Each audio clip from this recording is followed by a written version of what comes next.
Come up. Good afternoon. Thank you all for being here.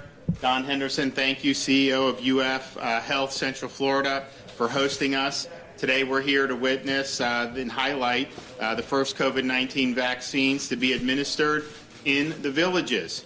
In just a moment, several of our UF Health frontline healthcare workers will receive the vaccine, along with a group from the community who are senior citizens. And we are including a group of senior citizens here to give a preview of what is to come as we move forward in the vaccination process. While we will be releasing additional plans very soon, we will have some community vaccination sites available for older individuals, as well as working in conjunction with our hospital systems to be able to deliver as many vaccines as possible to those who want the vaccines, particularly in the elderly demographic. I want to make one point very clear. There was discussions amongst the CDC's advisory committee about vaccinations over the weekend that actually had a proposal to place, quote, younger essential workers ahead of elderly individuals. Now that was met with, deserved a lot of backlash. They had to revise that, and they've now recommended that the next round of vaccine be reserved for both essential workers and those who are 75 and up. Now just understand what that would mean. If you're a 22-year-old working in a food services, say at a supermarket, you would have preference over a 74-year-old grandmother. I don't think that that is the direction that we want to go. So those recommendations, should the CDC adopt them, are advisory. They do not bind states, and they do not bind individual governors, and they will not bind the state of Florida. So let me just be very, very clear. Our vaccines are going to be targeted for our elderly population. We've been going through over the last week to do those tip-of-the-spear healthcare workers, as well as our long-term care residents and staff. That mission continues. There's been a lot of progress made on that. But as we get into the general community, the vaccines are going to be targeted where the risk is the greatest, and that is in our elderly population. We are not going to put young, healthy workers ahead of our elderly, vulnerable population. Last week, the state of Florida received 179,400 doses of the Pfizer vaccine, which was used for both those high-contact healthcare workers, staff and residents of our long-term care facilities.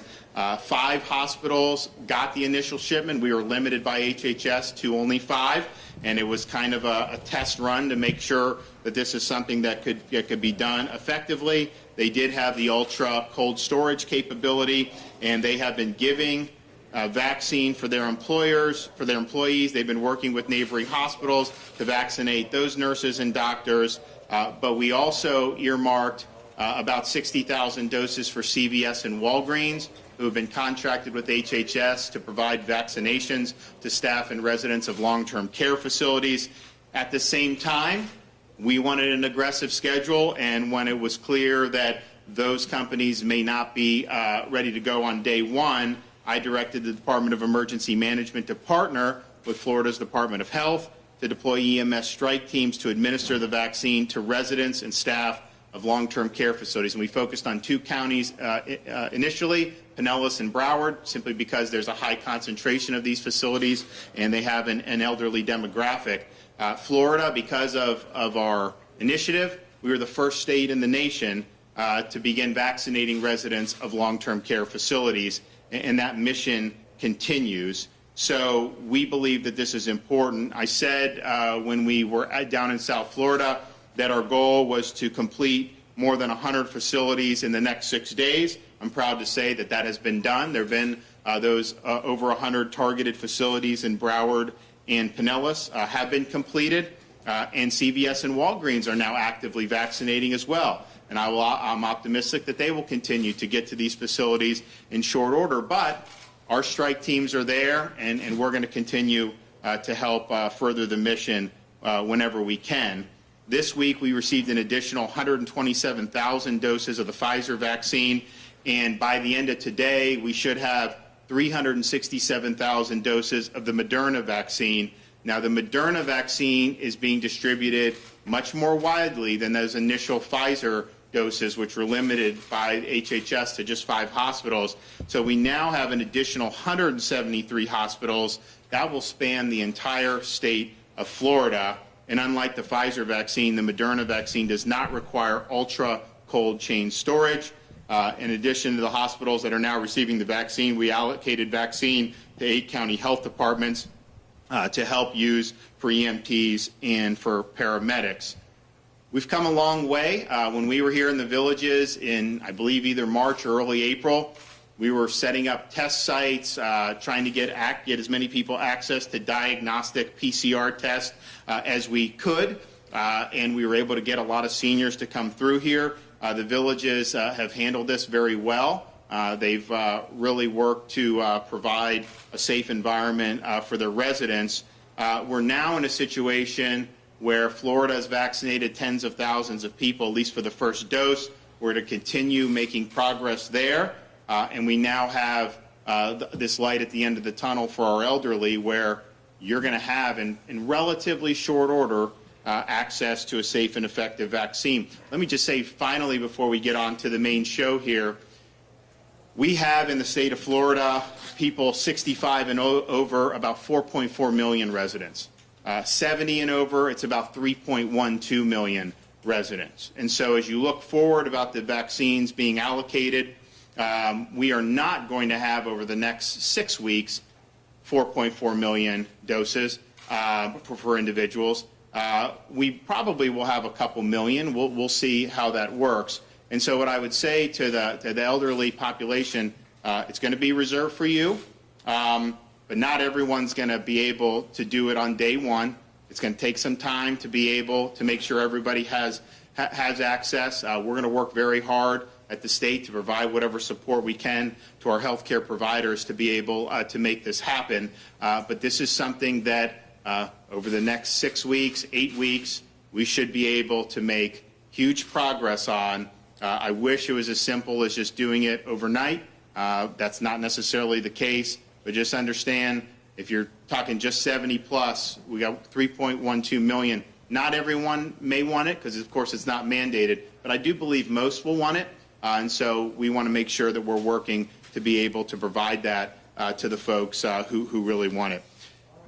And with that, we're going to be able to witness, I think, the first vaccinations for, we both have some healthcare workers, but then we also have some members of the community, right? So how are we going to do it? Are we going to do both groups? We're going to do both groups. Okay, so are we going to do the healthcare folks first? Yep, we're going to do, they're both going to sit down. Okay. Community member. Okay, so we've got members of the... And healthcare and community member, and then our vaccinators. Okay, so who's a community member? Okay, we got one who's... So we got 2 members of the community. We got 2 members who are working in healthcare, and so they're going to be able to receive vaccination. So you guys want to take it away?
Oh, okay, yeah, we got a couple more rounds, all right.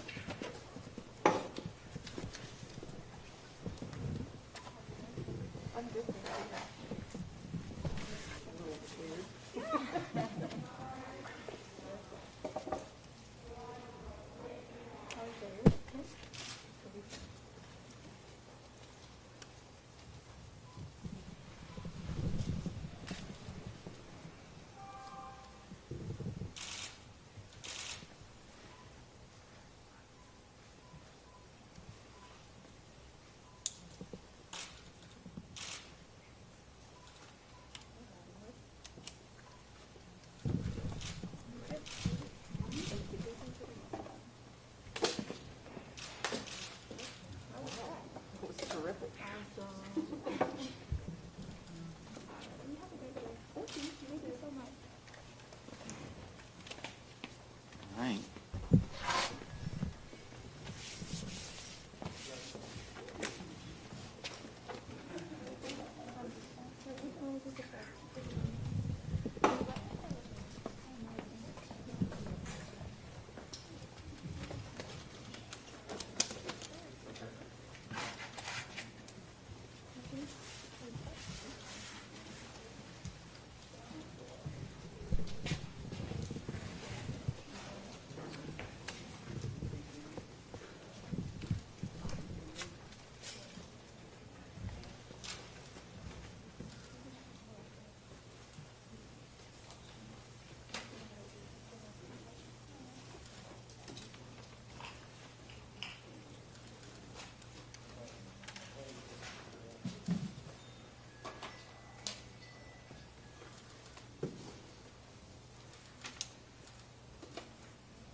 Hey, how you doing? Hey, Governor, are these Moderna or Pfizer? Pfizer. Fine, thank you.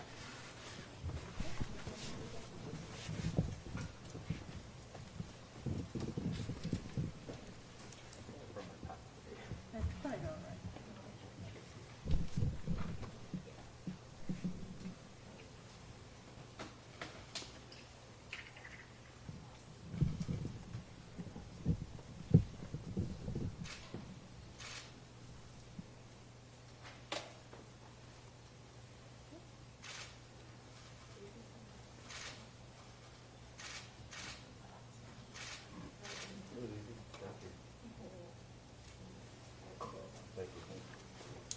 All right, thank you, yeah. How was it? Great. Good, okay. Just come back in 21 days now. All right. How you doing? Good. Senator Baxley, did you get offered to come do this, or what? There's another plan. Okay. I am right-handed. Is that better? President. Should I go over there? Okay. Okay, well, good. When are you guys doing that? Hey, how are you? It's all Barbara, sit right here. Okay. Barbara, sit right here for me. They don't want us to hurt the quorum. Barbara, you can sit right here for me, okay? Okay. All right, good. Thank you. How are you today? Good, how are you? I am. This is a typical clinic time. Yeah, we do about this. What's much. that? Nobody's screwed yet. No, it's been good, and I think when people see you guys doing it and there's no problems, then more people want to take it. So thanks for volunteering. All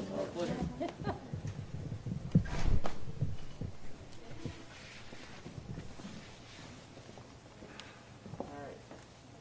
How about you do my left one? Yes, ma'am. If you don't mind. I do not mind. I'm gonna come to that side. I just need you to hold the Band-Aid for me, just like this. Awesome. it over? Easy as that.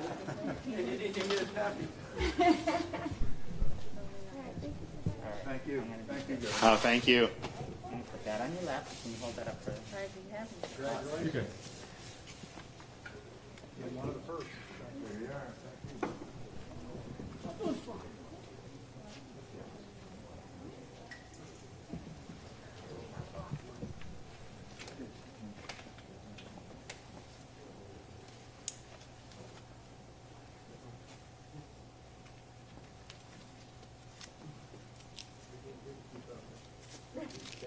all done? Okay. Yes, ma'am. You're very welcome. You have a Merry Christmas. You too. You have a very good Christmas. Yep.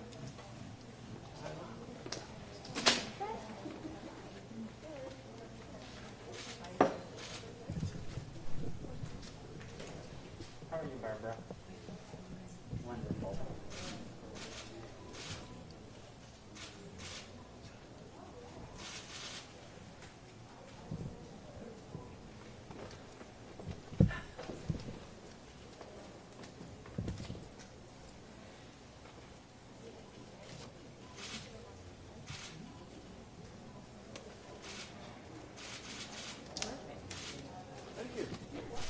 All right.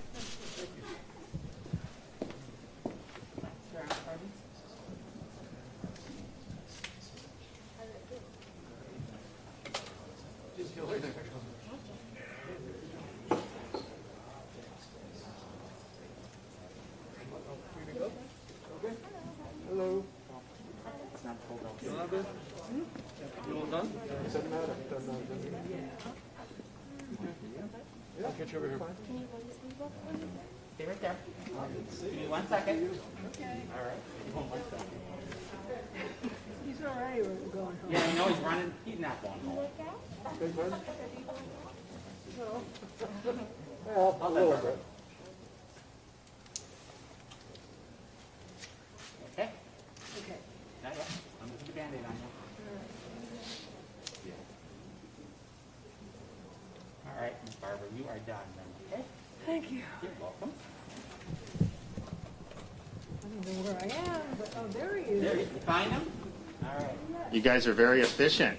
That's a lot of people in a pretty short amount of time.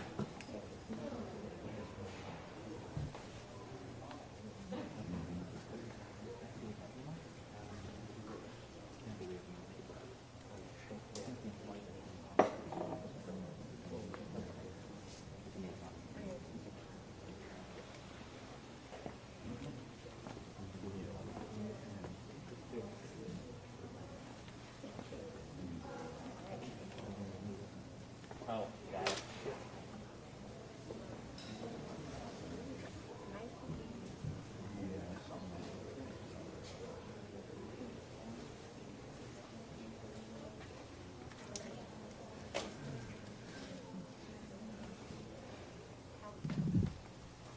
All done? All right. Thank you. Great job. So what was that, like 10 minutes to do all those people? Now, what did they have to do leading up to this? Like, did they have to fill out a form, or how did you? Yeah, they fill out a consent form, and then they get the information from the EUA on it, and then some other information on how to report any allergic reactions from that. I then reviewed all of their history with them, making sure that this was safe for them to get. And then, do they now have an appointment to come back in 21 days? Yeah, while they're sitting for their 30 minutes that we're going to monitor them, we will fill out their CDC card so they'll have that information, and then we'll book their next appointment for their next vaccine. Oh, great. Well, good job. I know you guys are going to have many more of these to do in the coming weeks and months. So, well, we appreciate UF Health. Thank you guys for really leaning in. Anytime there was anything that was needed here, they were on top of it from the very beginning with the testing and all the way now to the vaccine. So it's exciting. Got a lot of work to do, but I think that there's a good, strong light at the end of the tunnel. With that, yes, sir. Governor, Orange County Public School Superintendent Barbara Jenkins has sent a letter to your office asking that teachers be moved towards the front of the line, not first in line, but towards the front of the line. What do you have to say about that? Well, I think once we offer it to elderly, and particularly if we get a Johnson & Johnson approval, which is one dose, I think you're going to be able to offer it broadly. And I think some of the key areas, whether it's law enforcement, fire, whether it's teachers, I think that they will have access. Obviously, any teacher that is elderly would be included in the overall elderly population. But we want to make sure that we're giving the access to the elderly first. And that's just a basic matter of the data and how the disease has affected different age groups. Just to be clear, that some of the folks here that are not healthcare workers, they're not in assisted living facilities. No. So these are probably the first members of the community who are senior citizens to be vaccinated. Maybe anywhere in the country, but certainly in Florida. So this is kind of a preview of what we're going to be seeing an awful lot of, hopefully, over the next weeks and months. But just to be clear, like my mom couldn't go get a shot tomorrow. Well, not tomorrow, but this is going to happen pretty soon. I mean, once we get the allocations, I mean, I think we've worked through a pretty decent chunk of the frontline healthcare workers. Like I mentioned, we've done over the 100 facilities in Broward and Pinellas for long-term care. CVS and Walgreens is working through. I think they've picked up the pace. So you will probably, I mean, let's put it this way. We want to be able to offer it as soon as we can. It's not going to take, it's not like this is 3 months away. I mean, you're going to have enough vaccine to begin going for the senior population. And I also said at the end, just understand with the numbers we have, I mean, we have a lot of folks. So you say over 73.12 million, how many of them want it? I mean, let's just say 75% want it. You know, that's a decent chunk of people. We'll probably have enough vaccine over the next 6 weeks for that. But we're probably, the way it looks, probably not going to have 4 million doses by February 1st. In the snowbird season, are full-time residents going to have priority over people that might live elsewhere here? Well, we have not necessarily done that. I mean, we'll see. To her point, though, if somebody sees this on the news tonight and thinks, oh, these people are getting it, I'll be able to get it soon. What's the time frame that you can tell these people that it might be in the future? So we are hoping that with the allocation coming up for the coming week, that the bulk of that will be able to be devoted to elderly people. Now, this is hundreds of thousands, which is a lot, but you know the numbers there. We're also working with the hospitals about efficient delivery. Now, once they get through their healthcare workers, they obviously already have some system in place to be able to vaccinate people. So I think you'll see some of them. We're reaching out to the community. As I mentioned, we're probably going to do some community pods, working with some of the state health, the county health departments, and so you'll start to see that. So I would just say, if you're in the elderly population, this is coming soon, and just stay tuned. There's going to be more information coming, but we're a lot further along than we thought we would be 6 months ago, and that's a really good thing. Are we talking 50 and over, 60 and over, 65 and over? Oh, it'll be, it's going to be people that are considered high risk and elderly. I mean, I think if you look, if you compare a 51-year-old to a 73-year-old, there's a radical difference. Not saying that if you're 51, no one's had complications. Obviously, that's happened. But if you look, the higher you go on that age scale, the more you've seen mortality. Yes, ma'am. So, Governor, when you say high risk and elderly, by high risk, you mean maybe someone who has a long history of asthma but is 40 years old. They could get vaccinated. We're saying the elderly are higher risk. We're focusing on the elderly. It is absolutely true that if you're 40, you could have some comorbidities. The problem is, how do you administer that? And do you want to have the hospitals having to slice and dice everyone's comorbidity? We believe, if you look at the numbers, someone 40 with comorbidities, if someone's 80 with those same the person that's 80 has much higher risk. So we're going to focus on that. We'll focus on it based on elderly and age, not necessarily health status. And the reason for that is just efficiency. It's clear. And as I said, with the Johnson & Johnson hopefully being approved in January, we're not too far away where you could have a one-dose vaccine that'll be even more broadly available.